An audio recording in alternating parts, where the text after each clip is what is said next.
Why are SOPs a non-negotiable? Most people believe that SOPs are negotiable, but they're not, right? As you said. And one of the reasons why that is because they look at it from an administrative standpoint. And in reality, what it is, really, they're holding the value of your organization if you want to sell at some point.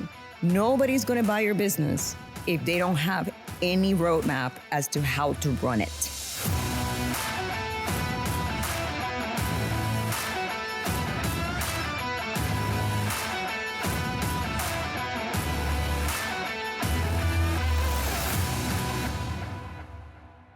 Madeline, today we're going to talk about a topic that is near and dear to both of our hearts, and it's SOPs. Yeah, that's what I was thinking. And, you know, it's funny because people think, one, that just because they wrote an SOP, well, it's got to work. And the second is the other half of the people just don't write them. Well, they do. They're right here. That's right. They may just be up in their head. So why are SOPs a non-negotiable? Most people believe that SOPs are negotiable, but they're not, right? As you said. And one of the reasons why that is because they look at it from an administrative standpoint. And in reality, what it is really they're holding the value of your organization if you want to sell at some point. Nobody's going to buy your business if they don't have any roadmap as to how to run it. That is an extremely true statement, and one that we early on found out the hard way, but the right way, right? That somebody was saying, hey, if you wanted to sell, and they asked us point blank, show me all your SOPs. And we're like, ooh. Yeah. Well, that was early on in our career. And listen, I understand that, and it's hard, right? Writing SOPs is not something that we are born to do because most people think you can write them like a textbook. Most people don't really know what should be an SOP. Is everything an SOP, right? I always go with the idea that 80% of our activities are probably repeatable. If they're a repeatable activity, then an SOP should be written. What they are not is the nuances always of the business or decisions that have to be made because of some escalation or something one-off. Those are hard to put a process in place. The process is actually what happens when an escalation happens. It's not the issue. So most people don't define it correctly. And then most people think, well, I'm going to write this SOP. The SOP has to align with the person that's doing and executing the SOP's job description. One of the things that we have found is when somebody has poorly written SOPs, we usually look at the job description and it's a poorly written job description, right? Yeah, there's a portion of that, yes. Right? And so to me, what, in your opinion, makes a good SOP?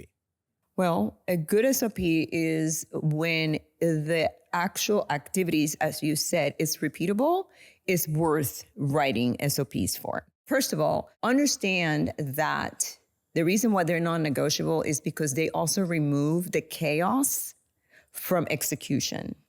And that is something that people need to understand. And if you really take a look back at when we started, it was pretty chaotic. A good thing that it was only me at the time when we did it, but I remember even building processes like that when we took this one client that they didn't have processes either. Yes. And so it was the blind leading the blind. Yeah. But because our background in corporate and understanding the importance of it, we were able to create that process for him. Right. And so, you know, the quality of it is consistent as well. And I also would invite people to just not just write SOPs for the sake of writing them. They need to have a purpose from a future vision perspective. Needs to be for scale. So all you have to do as things change, because they will change, just update them. It's a valuable point that you're making, right? And so when you're writing an SOP, one, it has to be a repeatable activity. We talked about that. The second, and this is where a lot of people get tangled into the web. An SOP is to tell you how. Yeah. Well, not just tell you, tell the person team that's reading it. Yeah. How. It's not necessarily the why. Okay. You're really spending time writing how I need you to execute this. When you're doing the development and training, that's when you get a little deeper into the why. Doesn't mean a why can't touch base into the SOP, but you have to, that's cultural, that's overall training, that's onboarding. There is standard operating procedures and there are procedures. Correct. That's the how we do it, how to do this procedure. The SOPs are more of a knowledge base of the business. Okay, I'll give you that. You give me that. I gave it to you. Okay. All right, let's take that down the path though. So, well, it's important to know because that is a tribal of knowledge that the SOPs are, right? Versus the how to do it, the procedures. That's why I wanted to, for the audience, not necessarily for you. I knew you knew that, but it's just more about the institutional knowledge. Not to mention also on the SOPs that from a measurable standpoint, how do you measure without guidelines anything? Oh, good point. Great point. So let's talk a little bit about writing them. You're really good at writing them. I like to think so. When we work with a client, what is our process to gaining the knowledge needed in order to write the SOP? So interesting because, if I was to sit down as an owner and write my SOPs, it would be very difficult. It's no different than coaching, right? The reason why people hire coaches is because they hold a good space and they're the mirror, right? Same thing. So what we do is we go an on-site visit and we pretty much interview everyone in the organization and we record everything. And if they have some sort of documents that can help us, or, even if it's on a piece of paper, because we have found that, we take all that knowledge and all that data and we literally compile it. And that's how we end up writing the SOPs based on what they give us. I don't make up SOPs. Okay. You cannot go into ChatGPT and create SOPs without the institutional knowledge. The nuances of that. Absolutely. And that's where people get tripped, and they think that, I just can go into ChatGPT, AI will write them. Yes, they will. It will. But there is a caveat there. They're going to give you very generic information that might not even apply to your business. Yeah. And I think that what you said earlier is really important. It's the interview process. Now, it is difficult if you're writing them and you're not working with somebody, because part of it is it. And so, for example, if you're working on a system, right, and you are building out, the SOPs for that, and then as well as the procedures, you need to actually watch and note what you actually do, because when you write your own SOPs, if you're not kind of doing this Q&A and actually watching yourself do the actual activity, you're probably going to skip something. And that's why really well-written SOPs create an environment of consistency, right? And so when you have consistency, then you're delivering, to your point, this presumably the same level of experience in that activity, even if it's how do I mail something out, right? Yeah. Well, first of all, it creates the onboarding feels easier for their staff, for the institution, period. Communication aligns at all levels. Deadlines are honored. There is an incredible value about writing SOPs, regardless of the level of your business. Agreed. I think too that, like you were mentioning earlier, right? So as you're building this out and you're developing and training, you have this ability to really fine tune them as you're going. So things change, right? So you may switch your computer system and it may do it differently, right? The same concept is there. You're just altering the steps you may be taking, right? And so if you have a well thought out process, then you literally can make adjustments as you're building them out. And I think too, the other thing is like you were saying is you get your people to understand and commit, right? If I do this, and it creates a less chaotic environment. If you're in an office, if you're a virtual business, whatever you do is if you have people, I remember just to take 2 steps back, when it was just you, it was easy and it was all up here. And then when we started adding people, it was like, well, Madeline, what do we do? Oh, Madeline, what do we do? Yes. And you would tell them, and it's like, hey, whoa, we gotta build these out, right? Because I can't always be in the weeds if it's something they should be able to do over and over and over again. Yeah. And that comes to the next phase of this, right? Once you have them written, where are you putting them?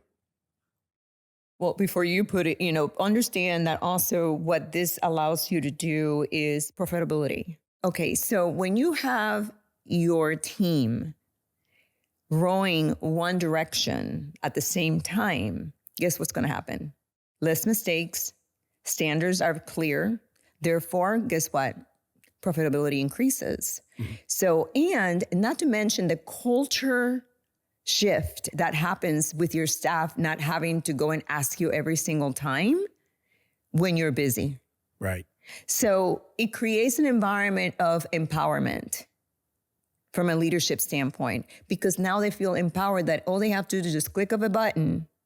They can see exactly what they need to be doing or revisiting, or if they're training an employee, listen, this is how we do it here, right? Here's where you can find the data. So that, going to your point, where are the sites that you can build SOPs? Is there any way better than the other?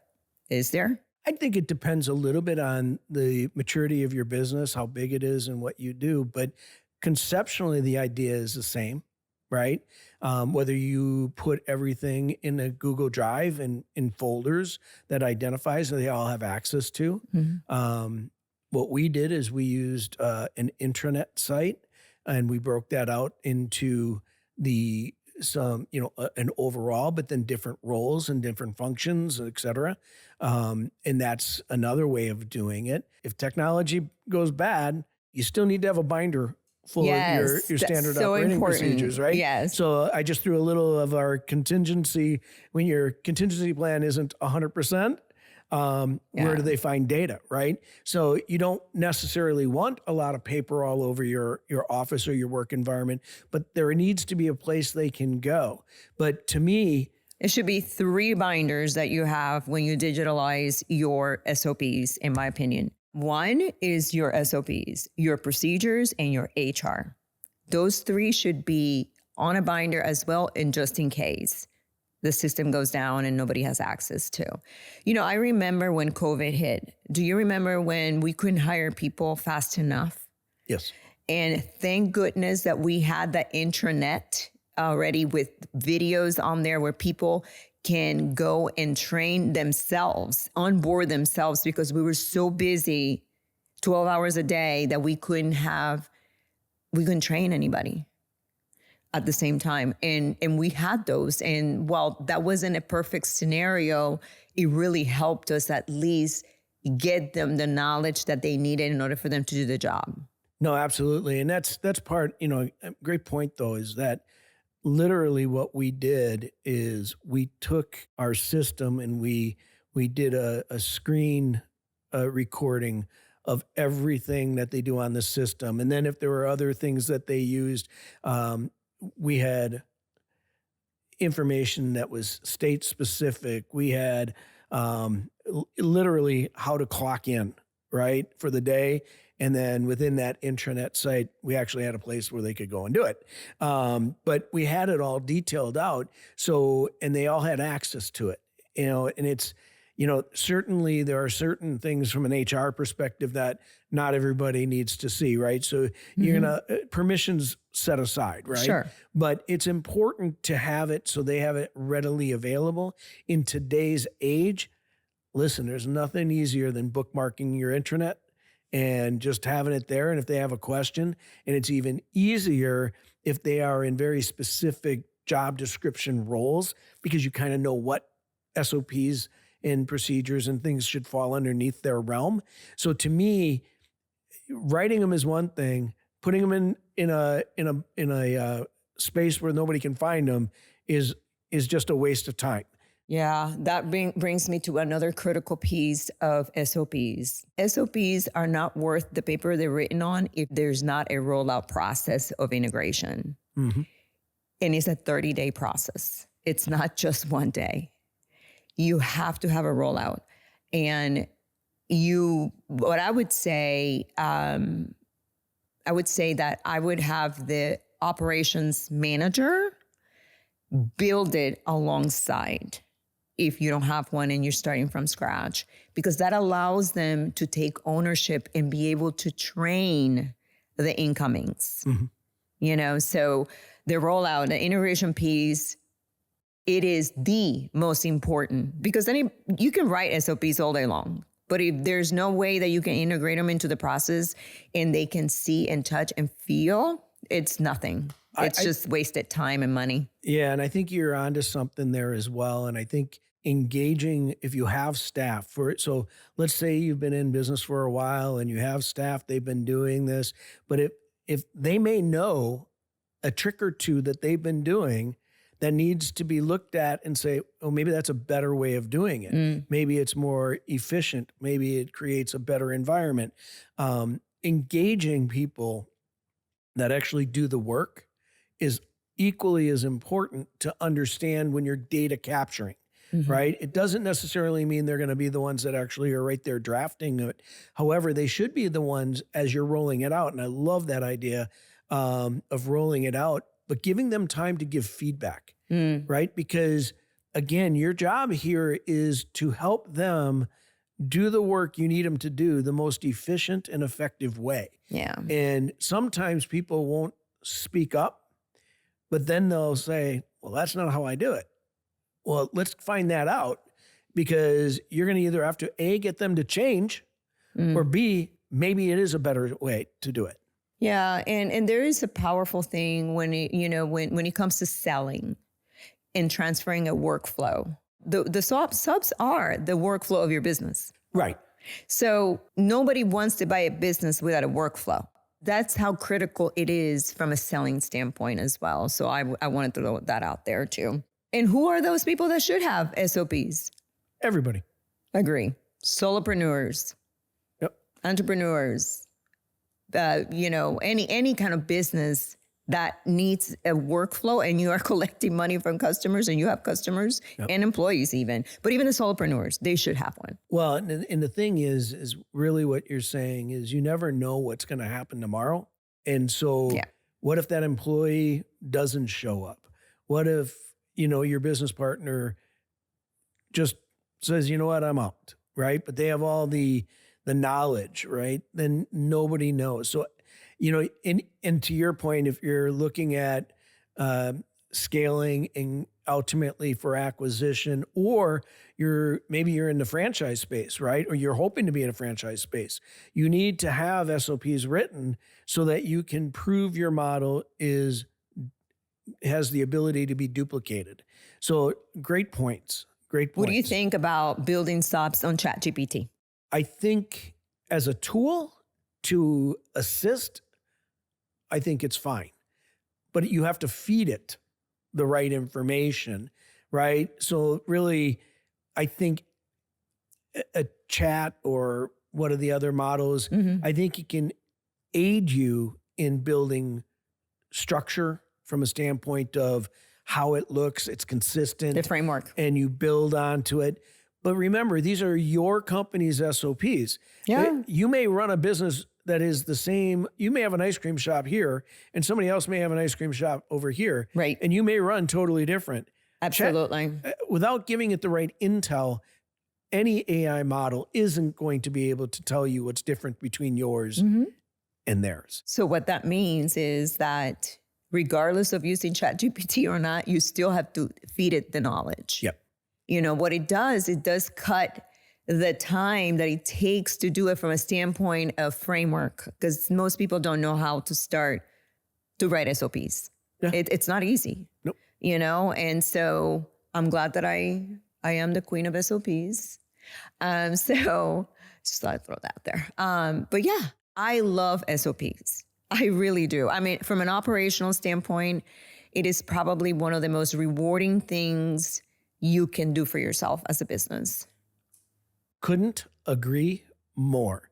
So guys, today we're hoping that, one, you understand the importance of SOPs. Two, you cannot generically write SOPs. They are about you and your business and how you want your business run. And when you write them correctly, it gives you the opportunity to duplicate your business, hire more people, train them correctly, and ultimately, and our goal for every one of you is to sell your business for as much as it's worth and go for the gold. Until next time, Let's get to work.